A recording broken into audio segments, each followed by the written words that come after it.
How to activate your Joker MasterCard online. Hey everyone, welcome back to the channel. In today's video, I'll be showing you how you can activate your Joker MasterCard online. So without further ado, let's get started. So first thing first, open the Google Chrome or any web browser on your device. And in the search bar, type Activate Joker MasterCard online and simply hit enter. Now you will see several search results, but click on the first link that appears and this will take you to the home page for activation. And once you are on the home page, look for the register card option and simply click on it.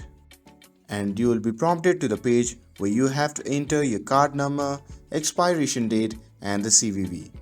So make sure that all the details are entered correctly, and if they are incorrect, your card won't be activated.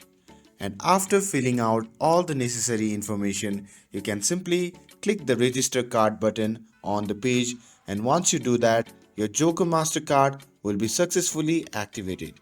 And that's it. Now you know how to activate your Joker MasterCard online. With this, if you found this video helpful, then don't forget to like, share and subscribe to get updated for more videos. Thanks for watching and I'll see you in the next video.